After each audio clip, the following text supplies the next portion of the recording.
Good morning, everybody. Good to see you all. Thank you all for being here, taking the time. We'll spend about an hour today here together, so I appreciate that you're here. I also appreciate that not everyone necessarily, this was their choice, so I still appreciate that you're here today to spend a little time together. I'll start with some introductions. So for those of you that are new or newer than I am to JBLM, my name is Col Nicole Lucas. I'm the Garrison Commander here. Command Sergeant Major Kenny Claiborne took over as the Command Sergeant Major in December of last year. Colonel Percival, who is our Deputy Commander and the commander of the Air Base Group on McCord Field, is actually out of pocket today, so he's not here. I was going to put a picture of him up there, and we can make fun of him. And then he has a new chief, Chief Joel Buys, as well, so hopefully you'll get a chance to meet them as they get out and about. So as I was thinking about kind of what are the things that we want to talk about, back and forth about what's the value of the town halls, are they good use of our time? I'd be interested in your feedback one way or the other about that, that you want to give it to us. What are the things that we want to talk about? What are the things that help us sort of understand the installation, understand where our piece of what we do fits into the bigger picture? So I'm going to share a little bit of that today, not too much, no death by PowerPoint here. That's certainly not my intention, but I do want to highlight, because even if for me some days it's kind of good to realize that these things that we do every day, the things that never ever stop to keep the installation running, really do mean something really important to the DoD. So what you do, you're the cradle to grave services for over 200,000 military, civilians, retirees, and their families on this joint base. That population is within a 40-mile radius of JBLM that you guys are responsible for supporting and taken care of in one way or another.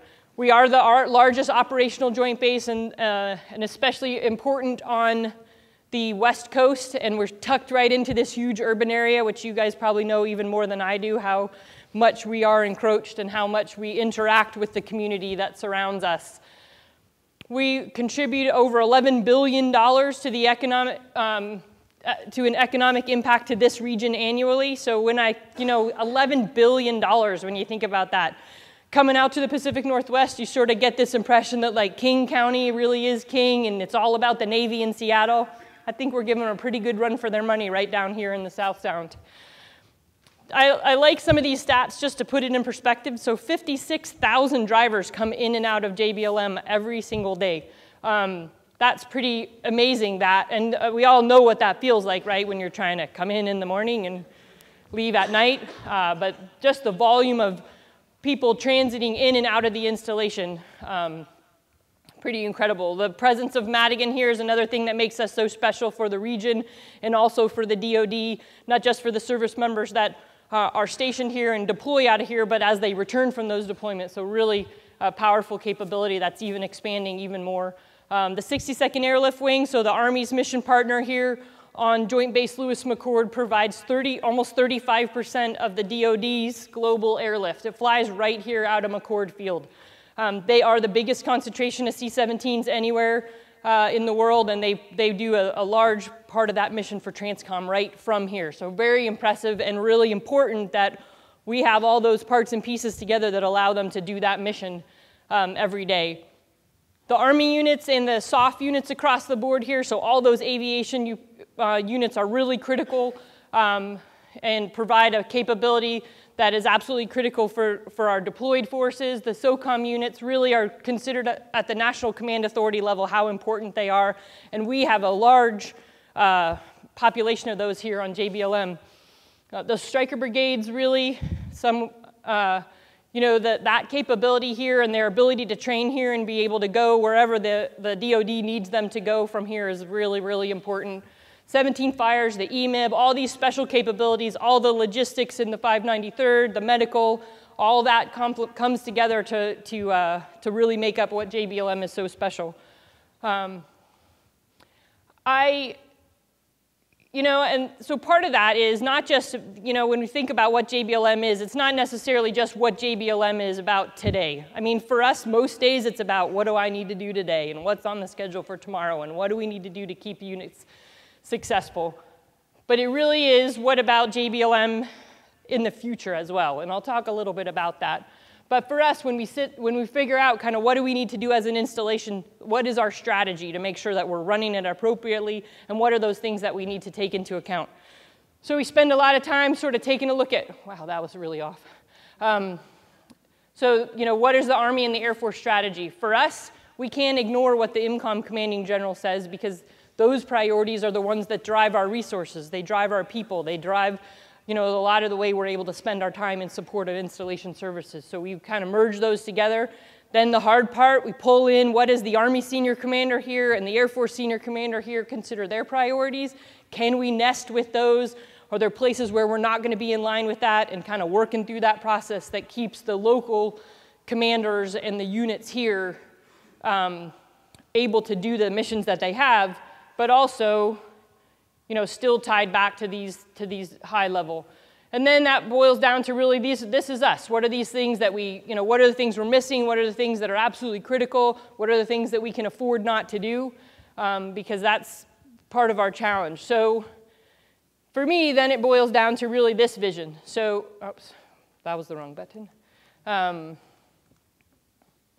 Here at the bottom. So that JBLM is this ready and resilient joint power projection platform where innovation thrives and where all of us can succeed. So it's not just about our units, but it's about us as civilians, it's about families while they're here, and then it's also about how the units can accomplish their mission. So in the fall, we worked a lot on kind of what is our installation strategy? What are the things that, how are we to align ourselves to function every single day? But how do we keep JBLM viable for the future? So as our weapon systems evolve, as tactics evolve, as our enemies emerge, what are the things that keep JBLM a capability not just today, tomorrow, but 25 years from now, 50 years from now? And how do we align the things we do today to support that vision for the future?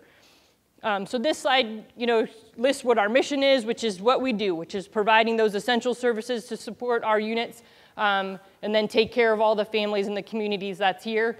The vision I just covered, but then the end state is, how are we still present here in the South Sound in the future, being one of the DoD's most critical installations. So these 4 lines of effort are sort of the way that get us there.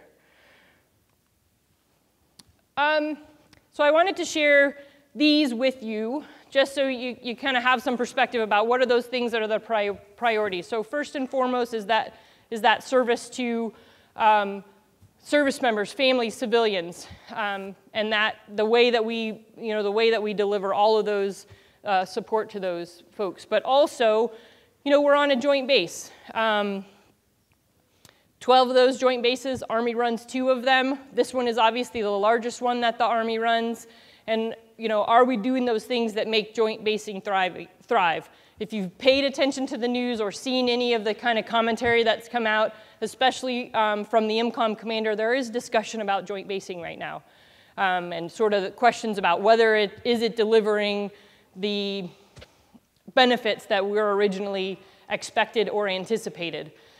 So lots of discussion like that at the service level, at the department level. But for us, what it's about is, it's not about whether joint basing should or shouldn't have happened or if it's working. Really, we're focused on making it work, making it thrive, and doing the right things for what we agreed to do here on a joint base. And what I can tell you, having spent some time really looking hard at this, we do that. And when I go back and meet with the other 11 joint base commanders back in DC at OSD, we really function. Honestly, mostly I get to just brag about the way that we really function as a successful joint base when you listen to some of the other challenges that the services have on their joint bases. So our next job, from my perspective, is really making sure that we're making smart decisions with our resources. I think that we are in a headquarters that really understands what it means to operate with limited resources. We know that we are constrained by those things all the time. We live that kind of day to day, and so that forces us really to be responsible with the decisions we make with resources, be that money, be that time, and then hard decisions on what we should and must do. And then obviously I want us to be successful in our mission across the board, and it's really that support to mission commanders, giving them the tools that they need to be able to train here and deploy from here, to fight from here, for the Air Force to be able to do their mission from here, but also the underlying support, because the department's focus right now is really readiness. It has been for the sort of building. The last year was definitely all about the discussion of readiness, and at kind of first blush you think, well, maybe that's about the units. IMCOM plays a critical role in that readiness piece, because a soldier or an airman is not necessarily ready to do their mission unless they know that their family is taken care of. And whether that's family programs, whether that's employment for their spouse, somewhere to live, all those things. And those are the things that we deliver, and they truly play a critical part to readiness. And the last one I actually added this one yesterday as I was sort of preparing for this. The part that was missing from my commander's priorities is that we remember to take care of us. Because what is so prominent when I think about what we do, we are worried about everybody else. We're worried about units being successful. We're worried about families being set up for success. We're worried about running the installation, keeping it safe. Who worries about us? It's got to be us, because there isn't anybody that's doing that. So that's the last piece I'd leave with you on this for priorities, is remember that that's got to be us that takes care of us. And it's okay to take some time to do that. As I reflect back kind of on the last year or so, I mean, we're not without our own challenges. And kind of when you think back, if any of you are prior service or have interacted with the uniform folks, you know that when a service member has a problem, the unit sort of wraps their arms around them, right, and takes care of it, whether it's a family issue, whether it's a loss of a parent, or whatever those things are. But who does that for us? That's us. And we've experienced those challenges this year. And we all do, right? And so it's not just about the 7 to 5 or whatever the hours are that you're here on the installation. I know some of you are here like midnight to 8 a.m., but it's not just about the time that we're here doing our job. Is remember to take that time to look after one another. I wanted to just highlight some of the big things that we did over the past year. So some of the big things in 2017, and I highlight them. You might look at them like, who cares, But the only reason that these things occurred on JBLM or by JBLM units is because we set those conditions for them. So it's okay to take a minute to say, wow, that Mobility Guardian exercise wouldn't have happened if we weren't able to set the conditions for the Air Force to run the largest mobility exercise that they've done to date. The opening of the JBLM Cares facility, the autism-focused care, really a neat complement to the patient care that occurs at Madigan and the special population that we have in this region. That idea really grew out of, we were a part of that idea and brought that to fruition in a really short time frame last year. We celebrated the centennial. We all played a large role in that, in celebrating 100 years of Camp Lewis, Fort Lewis, now JBLM, and getting an opportunity kind of to realize that, for those of you that have kids, right, it's always good to take that time to sort of not forget the past, not forget that history. And you guys did a wonderful job over the course of last year in helping us celebrate those 100 years. We have, again, lots of great support across the installation. Opening the Sam Adams at Eagles Pride, long time coming. The USO Center opening, our Wreaths Across America at the Camp Lewis Cemetery. Really great time just to kind of stop and reflect, and also take a good look at our neat renovation that we're doing over there at the Camp Lewis Cemetery. And then, so these were all these things we planned to do, right? But then we rounded out 2017 with something that I think none of us planned to do. Now, we planned for it, and for me, that was as we closed out 17 with that train derailment, the Amtrak train derailment, which was very clear to me how prepared our team was to handle that. So even though that incident happened off the installation, it was so close to us, it was basically here, and so many of you were able to step into your roles that were required there, and really we were the continuity and the calm really for the region as we worked through that challenge. And I was so proud to see how prepared we were for that. 2018, nothing slowed down. We kind of rolled right into more events here on the installation, including the couple of kind of government shutdowns. Are we going to shut down or are we not? And then we did shut down, and we did it again. So really appreciate your patience through that. And what I also learned there is we got a pretty good plan of how we prepare for that and how we communicate amongst ourselves about what does that mean for us and how do we continue to accomplish that mission that we have in support of the units here, even in that kind of environment. Opening of the Intrepid Center, the emergence of us as a mobilization force generation installation. So I'll talk here just for a second. If you haven't heard that term, MFGI, or if you heard it and we're like, what is that? Basically, JBLM has been designated as a mobilization installation again. So very focused on being able to do that in a contingency, and so many of you guys played a role in getting us ready to be able to do that. Really deliberate effort to figure out how we would mobilize folks from here, how would we deploy all of the active units out of here, and continue to support the Air Force while we're doing that. And I will tell you, in the beginning, I think we had, based on the timeline that we might have anticipated, based on events in the fall in the Pacific and that kind of stuff, that, there was a lot of concern about could we do this in the timelines that were required. And what I can tell you is we can. We have an executable plan, and that's because of so many folks like you that kind of leaned in and said, here's how we're going to make this work. And what it did was meant that, again, this largest joint base on the West Coast focused on the Pacific was ready to execute this mission. And this mission stays with us. So even if it looks like peace broke out in Korea, maybe, doesn't change things for us in terms of this mission. Great Armed Forces Day, great retiree appreciation, great construction projects. I just seen if you were paying attention. So I realized this, and I should have said this in the beginning, but I'm going to give you an opportunity to ask some questions at the end and sort of give me some feedback or talk about this. But there is a lot of construction going on. I know that's sort of stating the obvious. I know that it's inconvenient.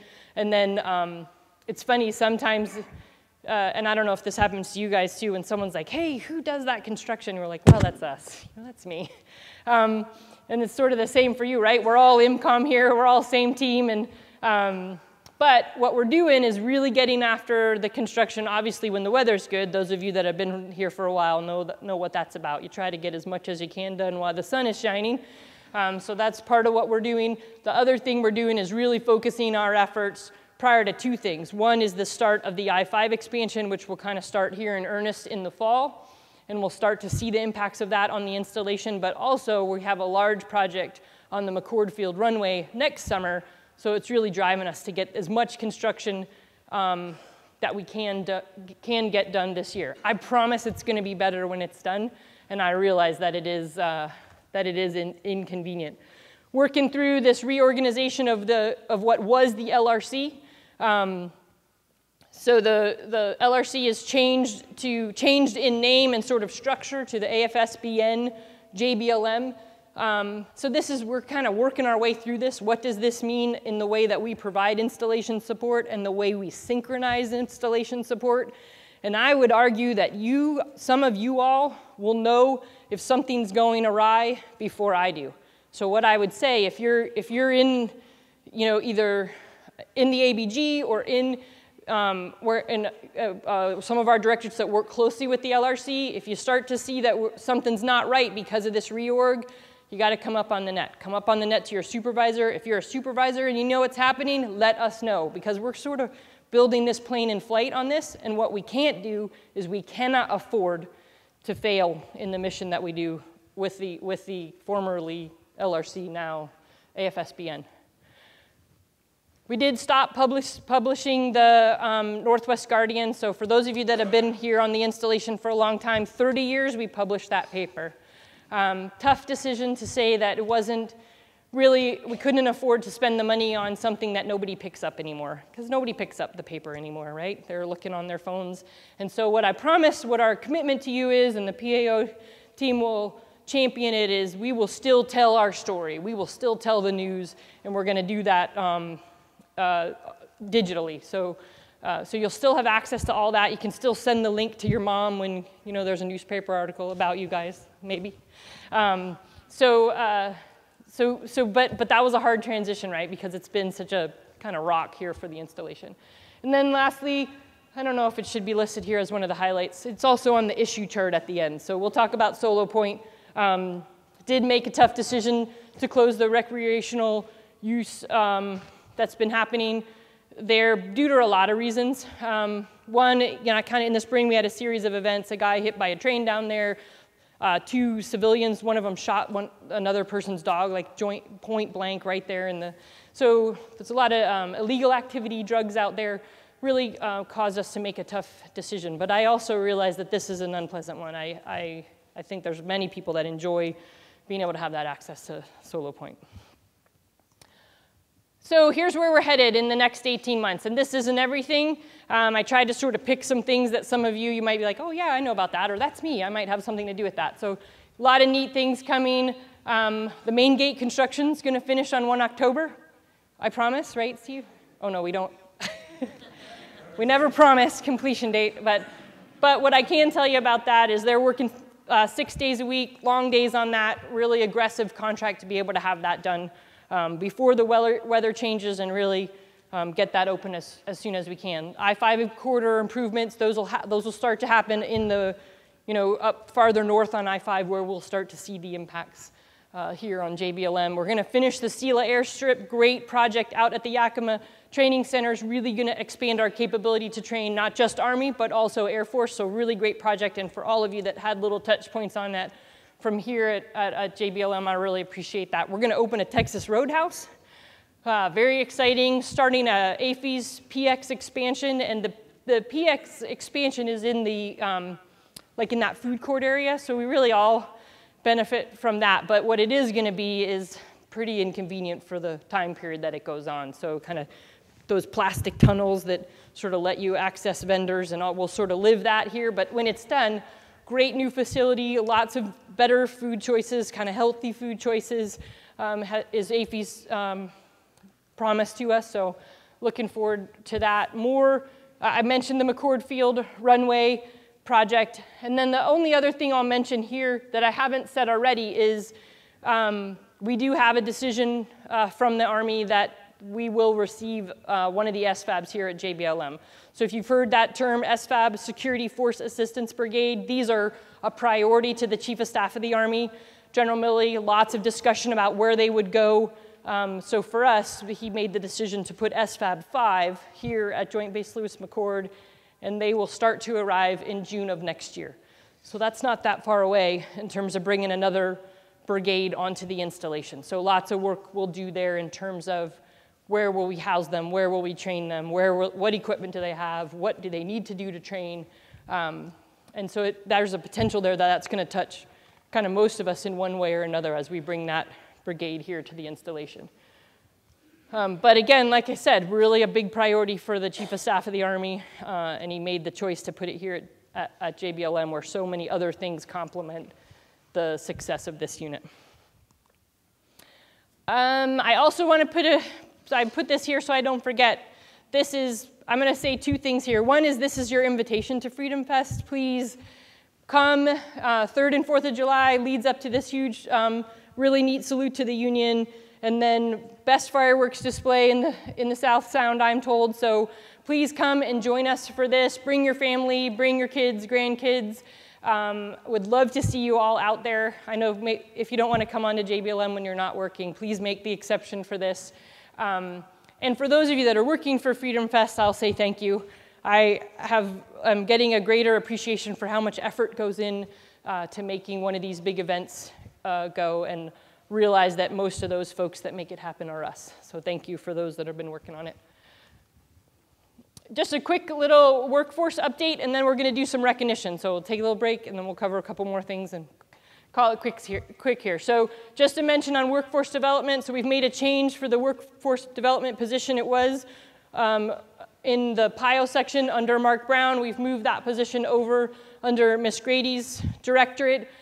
But I think the real reason I'm telling you about this is we have this position vacant. So if you're interested in this one, and this is one, it's kind of about that taking care of us, right? This is the, what are those things that we need in terms of workforce development? And this is what, a position that's important to that. Just a heads up on our SHARP training, that's an annual requirement due 30 September. So just plan for this. I know for some of us, having access to a computer and being able to get this done is easy, but that's not the case for a lot of us. Based on the things you're doing, you're not always sitting at a computer, right? So planning for this to get this done, please do that. And then I just want a little quick mention about the Employee Assistance Program. So just like I mentioned earlier, we all sort of go through these challenges. This program is about helping us take care of us. So if you're a supervisor, remember that this is out here for your folks. And as individuals, it's okay to say, hey, I could use some help with something that I'm dealing with. And this kind of runs the gamut of all kinds of things that will help you not just do your job better, but help you in a situation if you need it. So please don't forget that resource is out there. So one of the things we added to the town halls was to do some recognition. So we pulled in I think these are the second quarter recognition, and today we're going to do 2. Do you want to? I think I have the. So it's the. Huh? Do you have a mic? Okay. We'll bring John up. Come on up. John Secoria. He's a recipient of the Joint Base Lewis McCourt Second Quarter Fiscal Year 18 Supervisor of the Quarter Award. Ms. Secoria, exemplary performance of duty as supervisor, security guard, Directorate of Emergency Services demonstrated exceptional performance of duty by ensuring 9 Joint Base Lewis McCourt access control points and 2 visitor centers were open on time and manned to 100%. He is also responsible for 6 civilian guards to ensure daily performance is provided in a timely manner, resulting in this most noteworthy achievement. All right. Congratulations. Yeah, thanks. I think we're going to get, Sergeant Major's going to give you a coin.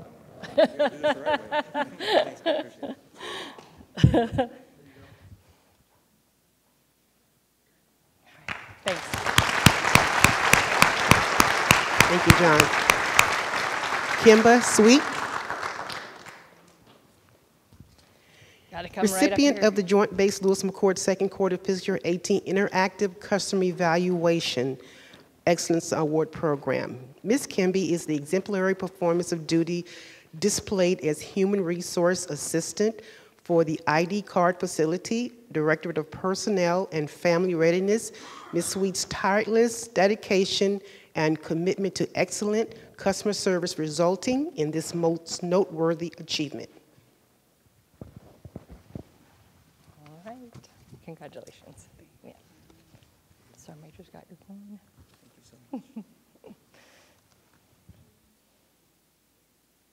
That's it. All right.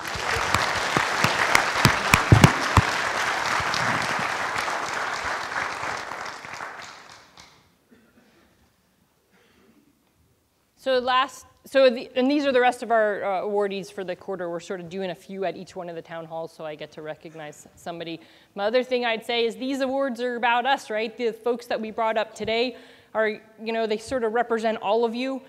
So remember that, these awards are up for grabs, and if you're a supervisor, please, please, please remember just to take that time to submit your folks, because I'd love to haul them up here and recognize them. And if our process of submitting the award is that the reason why we're not doing it, if it's too hard, let us know that too. We'll figure out how to do it better, because the idea is how do we recognize those of us that, that really deserved that recognition here in front of us. Just a quick, do I have any of the union leadership here? Oh, there we go. Great, thank you. So just a quick notification. We have 3 bargaining units here on the installation. If you're interested or need information about that, we do have one of the reps here today, but just wanted to make sure you were aware of that if you needed that information. And then this is my last chart. So I did want to just, again, like I said, I did some thinking about what are the things that you might want to hear from me. or maybe what are those things I should be talking to you about or telling you about. So we recently did a couple of town halls, community town halls about some of the water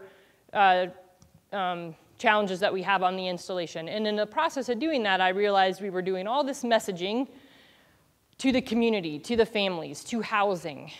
But I don't know that we necessarily messaged our own workforce about, hey, and we work here just like everyone else here on the installation. So I just wanted to take a minute to tell you about, so we do have three kind of water concerns that we deal with, that we're dealing with right now. First is brown water, which is the presence of iron and manganese in the water, naturally occurring elements in the water that cause this brown water to occur. It mostly occurs on the McCord Field, but that includes Building 100 and all those places that we interact with and work as well. So it is predominantly over there, and so it's safe to drink. The water is safe to drink, but the challenge is, right, we don't want you to drink it.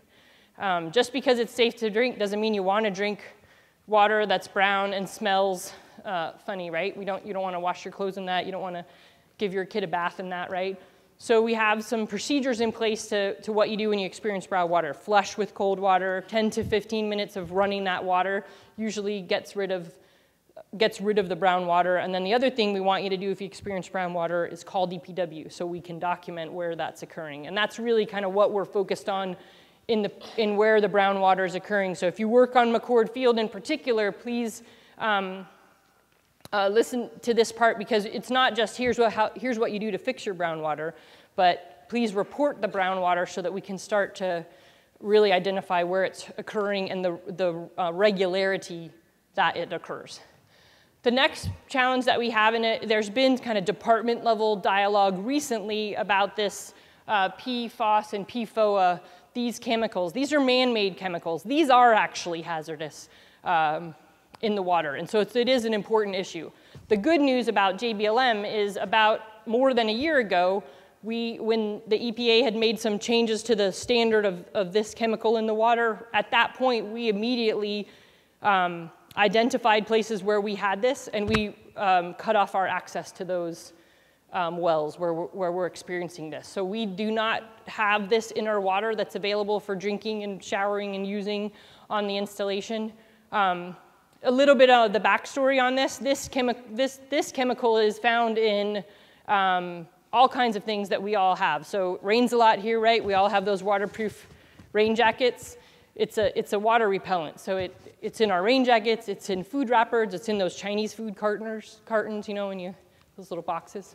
But it's also in firefighting foam, which is the reason why we have most of the presence of that, is because of the airfields. And particularly the McCord Field airfield. So what we're doing though is hard work on how do we fix the wells that we have the problem in now, so that we can bring those back online, and then kind of a longer term science project that identifies, how do we get into the aquifer and figure it out sort of long term. But great plan for JBLM. JBLM is sort of out in front of most of the other installations in terms of dealing with this issue. So it's something you should be aware of, but it isn't something that you should be worried about. And you're welcome to ask questions here when we get to the end. Because the other thing I realize is, as I communicate with folks about sort of the facts related to water, it's not about whether I'm confident. It's about whether you are, and whether our families are, and whether our community is comfortable that we're being upfront, honest, factual, and communicating well. And then the last one is about water conservation. As we move into the summer months, we pay a lot of attention to how much water that we're using and where we're watering the grass. And we do some restrictions on the installation to make sure that we protect all this, the areas the pride areas kind of where we keep things watered, but also all these great trees and stuff and flowers that we planted, that we water enough to keep those alive, but we don't threaten our water source as we go into the summer. The next thing I want to mention is, and if you've heard at all about this, is some potential cuts for IMCOM Sorry, I'm going to look at my notes. So there is a potential that we'll experience another cut across the board. So in the news, lots of discussion, DoD level, department level discussion about how do we reduce the size of headquarters, how do we cut some of our force structure to make room for modernization. All the services are focused on that. Army is as well, so that's the service that's affecting us most here in terms of IMCOM. So originally, General Dahl went back and said, I'm going to ask the Secretary for a pass on this one. I've taken enough cuts. IMCOM was the bill payer, for several previous iterations of this, so his first position was, hey, please exempt us from this. While the Secretary did consider what General Dahl asked, he did not agree with it. So what we know is we are going to experience somewhere between 10 and 5% cuts. I'm being upfront with you about that, and we expect those will occur in 20 and 21. What I can tell you is, as we sort of looked at what this might mean, we think our worst case scenario is probably 80 positions for JBLM, for us. And we think that that could most likely be done through attrition. So we really think that the impact on us, and again, that's kind of what we expect our worst case scenario to be. And my hope would be that we're not experiencing that worst case. The other thing I'll tell you is the way IMCOM doesn't intend to salami slice the way these cuts are done. There's a lot of work being done on kind of what areas are they going to look at. But what we know is they're going to take a look at installations in 3 different bins. So they're going to look at training installations, sustainment installations, and readiness installations, which is what JBLM is. And we expect that they're going to take, the reason they're going to bin them that way is because they're really looking at the service delivery for installations that don't have a large population of service members. And that's not us. So I think we think we'll fare better as a readiness installation than some of those training and sustainment installations. I actually toyed a little bit about whether I should delay the town hall a couple of weeks when I maybe had a little more information to share with you, and I opted not to do that because I really wanted to get a chance to communicate with you. So I'm sharing with you what I know right now, and I do expect as as the weeks go by, we'll get a little more clarity and fidelity, and we owe you that. We owe you that feedback. What I don't want you doing is worrying. We got enough to worry about, right? Sort of life. I don't want you worrying about this one. Let us, as we get the information, as we get the guidance from IMCOM, we'll do our job to make sure that we got a plan for how we're going to handle it, and then we're going to communicate that to all of you. I talked about the LRC. Just again, if you see something regarding this that you think we need to be elevating, please let us know that, because we're kind of building this plane in flight, and we don't want a wing to fall off or something while we're trying to make it happen. Talked about Solo Point, the runway project, and another big project over on McCord Field has to do with taking out some of the trees on Tuskegee and Jackson, Colonel Joe Jackson Boulevard. So a project that's really needed to be done for several years, but I've also learned in the Pacific Northwest we really care about our trees. So I've learned the hard way that I think it's better to sort of be upfront about, hey, we got a plan, we got to do some of these tree removal. Every time we take out a tree, we always plant another one. It's about that long-term future of JBLM. But I've also learned it's better to sort of tell people, hey, this is coming, because it does surprise folks. But this is a good project. And as well as the runway project for next year, great plan that keeps us real viable into the future. And then the last is the arrival of the Security Force Assistance Brigade. Talked about that. It's a great capability coming to JBLM. It's also a bit of a needy kind of unit. So we'll be focused on how do we bring those folks into the footprint in the best way possible. I think that's. I'll leave these here as some of those issues, and before I close, I wanted to make sure I give you an opportunity to ask some questions, tell me what's on your mind. If I can answer it, I will. If not, please ask the Sergeant Major a hard question. But I've also got the team up here that I know will jump in and help me if I need it. Oh, we got a mic too, so just put your hand up and we'll get you a microphone.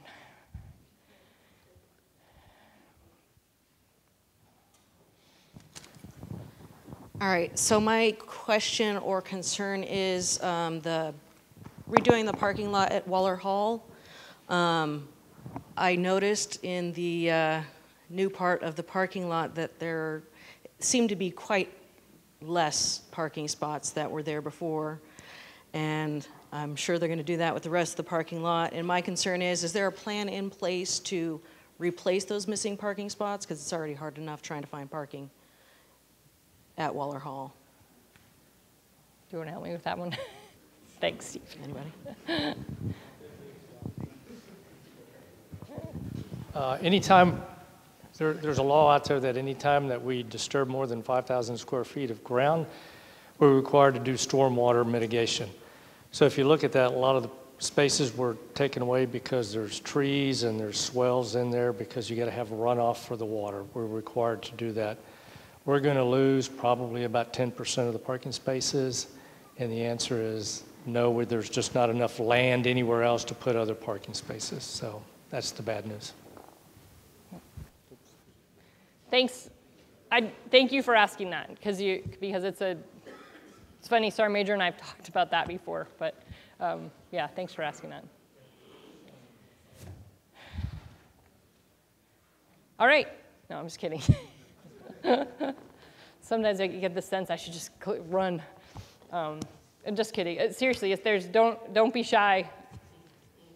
Oh, all right. Maybe. At Solar Point, the closure, is it after the wastewater plant over there or way out at the road, Steilacoom Road?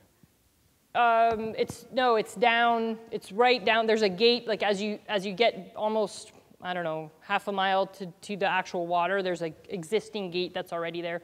So it's past the wastewater treatment plant.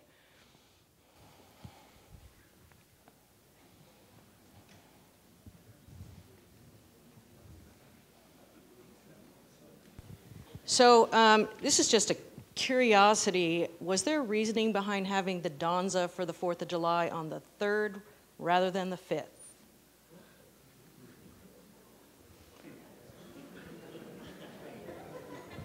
Valid question, right? Let me think about that. Okay.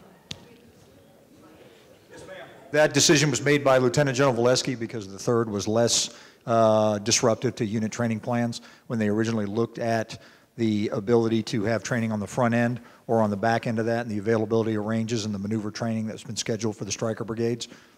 It was better for them to be able to maintain their readiness gates. So that's why he made that decision. Tall guy goes by the name Gary. I can get you his number if you'd like. Yes, ma'am.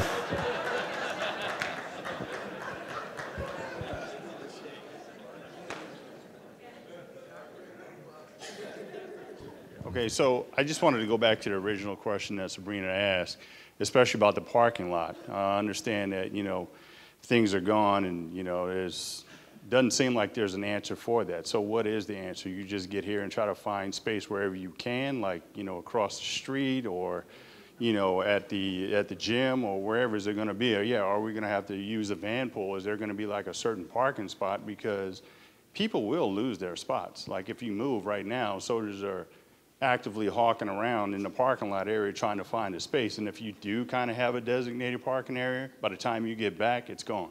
So are you looking, what are you asking me for? So we're trying to find out where is there going to be additional parking since we're losing 10% as was stated, where are those people going to park at? Okay. So that's the question. Go ahead. If you look at the downtown area, there's a lot more parking than there was 2 years ago. If you're looking at Cary Theater to the left side of that, there's a lot more parking there than there ever was before when we redid that parking lot.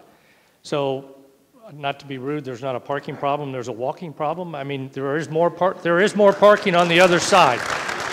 So, I mean, the intent of the downtown is to put all your consolidated services together, and that's why we have Waller Hall. So what we're trying to do, so you don't have to go to 10 different places across the installation to get things done, the bosses put everything into Waller Hall.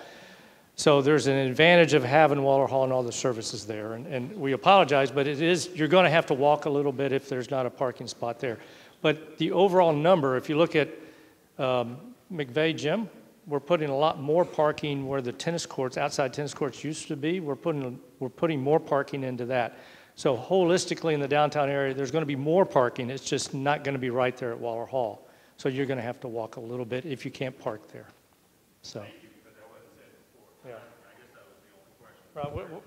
Right. So.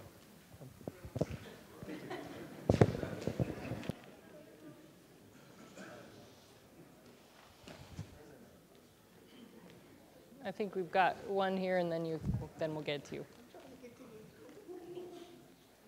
So you stated that you're next. with the reduction here at JBLM, that it could be up to 20 positions. It's actually 80. Well, or yeah, 80. Yeah. So with that being said, if we are getting a whole nother brigade and we are already below manning requirements, what is that going to do to us? Because we are already operating at below manning standards to keep our soldiers ready. Yeah. And how is that going to affect us? Well, what we're going to do is look at those areas where, there'll be some hard decisions about, so anything that's readiness related, so having soldiers, airmen ready, those will be looked at differently than things that are not directly related to readiness. And again, like I said, we're early on, and so I really wanted to communicate with you that this is kind of worst case. I don't think we'll have a RIF. I think we'll be able to do this through attrition. But the part about what are the actual areas that we're going to look hard at, we're still, kind of waiting for that, some of that to come from IMCOM so that we can turn that into what it means for us here. But it's a great question, and certainly, that buzzword of readiness, anything that's directly related for that will fare well. It'll be the areas where we don't have that direct tie, and those are, to be honest, those are the areas that have felt some of these cuts in the past too. So none of it's a good news story, but it is going to be, I think we'll be able to be very deliberate, and as we get to that point, we'll be communicating. So you won't be wondering, is our situation of trying to do this job just going to get worse here? And we, as we go into these cuts, we already have a lot. Oh, Tom looks like he's ready to talk. We already have, we have a lot of vacancies already. So I think we're still actively hiring. We are not stopping any of that in the face of what we're seeing here. Did you want to? Yeah, and you raise a really good point. But every other installation in the Army and across the DoD is in the same situation of, outgunned and undermanned. But to your point, though, the reductions that IMCOM is going to impose will also bring about a reduction in programs. So at the same time they're going to say that some positions have to go away, they're going to reduce the expectations for program delivery. We're waiting on what those are going to be, and the theory is that they bring those two together. So if they target a specific program, then the authorizations associated with delivering that service would be the ones that you would eventually attrit out. So. Okay. Yes, ma'am. Yep, you're welcome. Okay, this concerns Pendleton being open again, and it's been really nice with it closed because you didn't have to sprint across the street to try. So my concern is, the crosswalks and everything. I mean, people come barreling through there. They don't realize the speed limit's 25, and they just come through, and you're halfway through, and you have to stop or jump back because somebody's coming through. Can we do something to put up that, hey, people are crossing, little flashers that we press or something? Something better, or a light. I know people don't like lights, but it's better than getting killed on your way to work. So. Okay. This is a great. You're right. This concern, and we've talked. I'll let Steve talk. But we have talked exactly about this. That as the road opens back up, is the warn. And we're sort of warning ourselves, right? Because we're most of the ones crossing there. But I'll let you talk. I cross the same place. We talked about walking. I park way across the street where I know where there's not going to be cars, and I have to cross it 2 or 3 times a day. We have painted crosswalks. We've put that little yellow sign there in the middle on both sides of the crosswalk. If you start putting lights on first of all, they're expensive.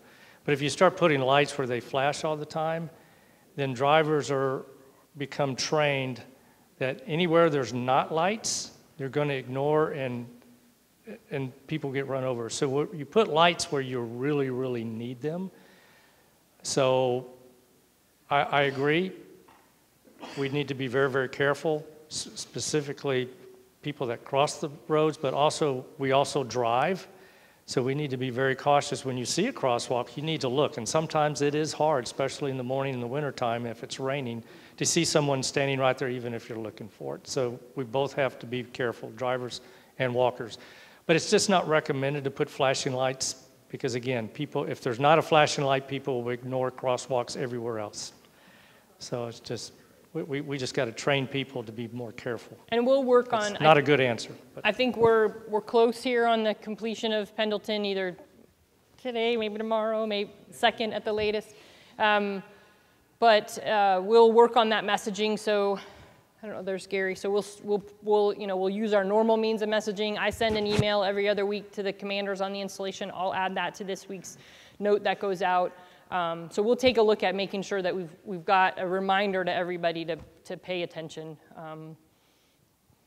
as well. But you're right, it is I know we're concerned about it. Yes, yes. Good morning, ma'am. This is a follow-up question to the parking lot and the Waller Hall. So I noticed they did start with the parking lot, but is there any plans in the future for a renovation of Waller Hall? Because a lot of us do work in Waller Hall, and some of our jobs entails like privacy and having like an office that's conducive to like counseling and privacy. Is that anywhere in the future for Waller Hall? Because you started with a parking lot instead of a building. Yes. Hi, Peter. Hi. So, yes, for those of you that work in Waller Hall, we all know it is challenging on a daily basis, and we understand that. We have done the absolute best that we can with the situation that we have in there. I will tell you that we are looking at potential renovations as we shuffle things around to do the best that we can. And good news is we are putting in a Milcon project for a new in-and-out processing center. So I'll be chumming up to my buddy Steve here to see how we potentially get that on a feasible place on a list that we could, hopefully at some point in time, probably not while I'm still here, but, so we are looking at ways to shuffle people around to make it more conducive to those privacy issues that we have there. But we can only do what we can do with a building that's as old as it is and HVAC problems, and so. Thank you. I mean, and it's a good question to bring up, and Alicia's answer is good. And so kind of for all of us though, you don't have to just say, oh, it's just the way it is. I mean, there's always something that can be done. So if there's a requirement that we're not meeting that we need to, let's take a look at, I mean, and the answer is not always yes, or it's not the yes that we're looking for, but but if you're willing to kind of put the effort in to frame the problem and get it up the chain that says, hey, we need to look at that, then there may be some small things that we can do inside of Waller Hall, and then just like so many other things on the installation, we're sort of in the space that we're in, but it doesn't mean that there's not the 10 or 15 or 20-year plan that says, here's what the new, and if that needs to be on our Milcon list, nowhere near funded, but if it's on that Milcon list and we know it's there, then we're, and you'll probably, are you going to put a plug for your master plan? But I mean, so it's all part of that. So getting that feedback in that says, here's where these things need to be addressed in the cycle it's unsatisfying for us that are here like right now today. But what it means is it's about that JBLM 20 years from now or 25 years from now. So, I mean, I do appreciate the questions that you're asking. Okay, first of all, the money we spent on the parking lot is a different color of money that we would have to compete for the facility. The money that we did the parking lot is local money, so we can make that decision. But to totally renovate and take care of a building, we have to compete at the MCOM level for special money called R&M monies. We have 2,500 buildings on the installation, and we compete 5 projects every year for MCOM monies to take care of buildings. We've been getting on an average 1 approved every other year. So you can see with 2,500 buildings, it doesn't compete very well. The ones that we have gotten over the last 2 or 3 years have been hangars. So those are mission-related type facilities that MCOM is saying, yes, you can have the money for the hangars. Right now, regular buildings are not competing very well just because of priority. So. Thanks. Oh, yes, sir. Okay, my question is back to the Solo Point area because I guess I was a little frustrated. I actually spent double what I normally would have spent on a fishing license this year, planning on using that because that salmon run starts through there about July 1st. So I was just wondering, it's just done forever, or is there any plans to try to maybe get a little better security somehow, or something down there to where maybe that could be used again someday? I mean, for right now, that is the decision to close. But, you know, there's always, and, you know, as I sort of weighed what our options were, the problem is that we don't have more resources right now. So I think we understand that. So I can't come up with a solution that has us, you know, partial access or because I don't have the manpower to put against that. So, but the point you make is good, is if that were to change in the future, or if we could find a way to you know, be able to expend some resources towards it, you know, it's possible. But right now, and sort of in the coming off the sort of the way you felt after the last comment about DPW, you know where we stand. You know, like we're about to go through some cuts, so figuring out how do I come up with more resources to be able to give people access to something that's really, it's there, that access is for training and other things, versus I know we've all become really comfortable with the recreational access, and like you said, you planned for it and you've gotten your fishing license for it. I understand that. So, you know, it's definitely not, something's always possible, but the probability in the short term of figuring out, because that's sort of what I said, is there another option I have that doesn't cause me any resources? And that I'm really faced between do nothing and leave it open and continue to assume this relatively high risk, or close it completely. Because anywhere in the middle requires, you know, more law enforcement, more patrols, a gate, those kinds of things. So I appreciate your question. And, you know, kind of anything's possible, but right now I can't picture how I would do it in the short term. Please, so keep in mind, you know, we're not limiting your access to the water. You can still fish there. You just have to find a different access point to get that location. So. The sound guy has a question in the back. So when I saw that thing up there about the furloughs, it kind of reminded me of this question. And so the way our section works is we had the letters the day before, which to me we could have signed, but then for some of us who live farther away, which there are a few of us, we have to drive an hour, come in, sign a letter, stay 5 minutes, and then drive an hour back home. And I'm just wondering, why can't we just sign it the night before, since we know it's going to happen? Is that a policy, or? Oh, that's a good question. You want to help with that, Tom, or?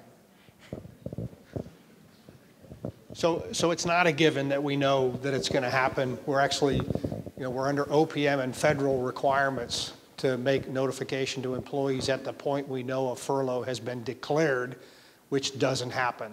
It just rolls because Congress fails to act on the budget. So we don't know for sure that it's going to happen until 0001, the night before an actual workday. So it's the set of circumstances that's forced on us by the federal government and OPM. That being said, hopefully nobody was surprised by the potential for furlough and shutdown, because we hope we did a good job communicating that was likely to happen before it did happen. And if we didn't, let me know. We'll absolutely readdress that. So, that answer your question? All right. Anything else? She asked sort of tentatively. So I really appreciate you coming. I appreciate you letting us recognize some of our great team members. I appreciate your feedback and your questions. You know, again, everything we do is sort of focused on everybody else here. So taking some time to come together, and and we're talking about issues that affect us, the way that we are able to do these jobs. So I really appreciate that you're willing to. I think I only had like 2 questions yesterday, so great job today. As I got up here maybe 10 months ago to meet you all for the first time, I think I threw a picture of my family up here and said how excited we were going to be here, but we were just this little Lucas family that had come all the way across the country to the Pacific Northwest.